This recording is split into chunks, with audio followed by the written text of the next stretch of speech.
Hello everyone, అందరికీ నమస్కారం. అందరికీ కూడా రథసప్తమి శుభాకాంక్షలు అండి. మీ అందరూ కూడా పీస్ఫుల్ అండ్ బ్లిస్ఫుల్ లైఫ్ని లీడ్ చేయాలని మనస్ఫూర్తిగా కోరుకుంటూ ఈరోజు ఒక చిన్న రెసిపీ షేర్ చేస్తాను మన ఇంట్లో. సో బిఫోర్ దట్ ఇది నేను పరమాన్నం కోసం పెట్టాను.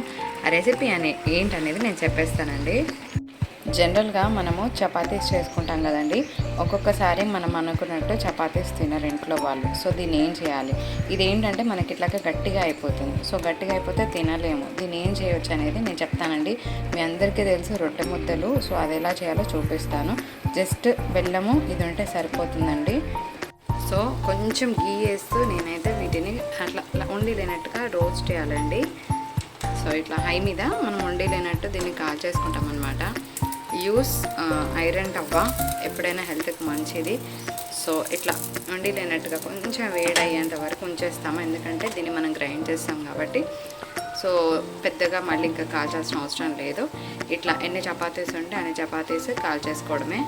ఇట్లా మనం కాల్చి పెట్టుకున్న చపాతీని మనం చిన్న చిన్నగా బ్రేక్ చేస్తూ మనము ఇట్లా గ్రైండర్ జార్లో వేస్తామండి. ఓకే, మనము ఇట్లా చపాతీస్ అన్ని కట్ చేసి వేసుకుంటున్నామండి. ఆ తర్వాత ఫస్ట్ 2 వేస్తాను. ఇది కన్సిస్టెన్సీ ఇట్లా మనకు ఉండలా కట్టేంత వరకు వచ్చేస్తే ఇంకా మళ్ళీ అవసరం లేదు.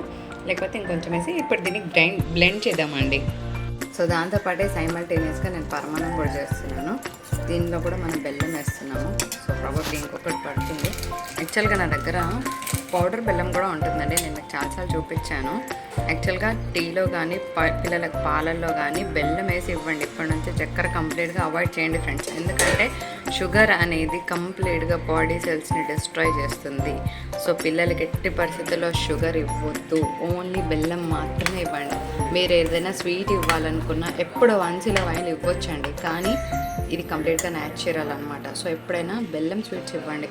హెల్త్కి హెల్త్ అండ్ టేస్ట్కి టేస్ట్.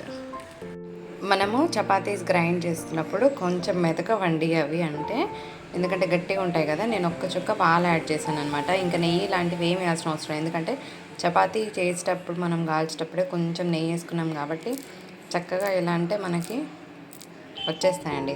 యాక్చువల్గా రొట్టె ముద్దలలో ఇంకా వేరే పిండి కలుపుతారు అయినో, బట్ ఏంటంటే లెఫ్ట్ ఓవర్ చపాతీతో ఇట్లా మనకి చక్కగా చేసుకొని తింటే బాగుంటుందండి. హెల్త్కి హెల్త్ అండ్ టేస్ట్కి టేస్ట్ అనమాట. ఫైనల్ అవుట్పుట్ ఇదండి. చాలా బాగున్నాయి కదా. మీలో ఎంతమందికి నచ్చింది ఈ రెసిపీ? సో కింద కమెంట్ సెక్షన్లో కమెంట్ పోస్ట్ చేస్తారా? అండ్ బై ద వే పరమాన్నం కూడా మనకి మంచిగా కుక్ అయిపోయిందండి. దానికోసం మనమైతే ఇట్లా డ్రై ఫ్రూట్స్ తీసుకున్నాము. నేను ఇందులో ఇలాచీ వేస్తాను. సో అందరూ వేసేది ఇంకొత్తగా వేయట్లేదు. సో నేను కొబ్బరి ముక్కలు కట్ చేస్తానండి, అవి లాస్ట్లో వేస్తాను. ఫస్ట్ అయితే ఇవి ఫ్రై చేసుకోవాలి. So finally this is done అండి. చాలా చాలా యమ్మీగా ఉంటుంది. ఎంతైనా పరమాన్నం అంటే పరమాన్నమే అండి, దీనికి ఆల్టర్నేటివ్ లేదు. మీరేమంటారు? వీడియో నచ్చితే తప్పకుండా మీ వాల్యుబుల్ కమెంట్ని పోస్ట్ చేయండి. బై ద వే ఈరోజు మీరు స్వీట్ ఏం చేశారు కింద కమెంట్ బాక్స్లో పెట్టేయండి. మరొక బ్యూటిఫుల్ ఎపిసోడ్తో మీ ముందుకు వచ్చేస్తుంది ఆద్య సారీస్. అప్పటి వరకు టాటా, బాయ్ బాయ్.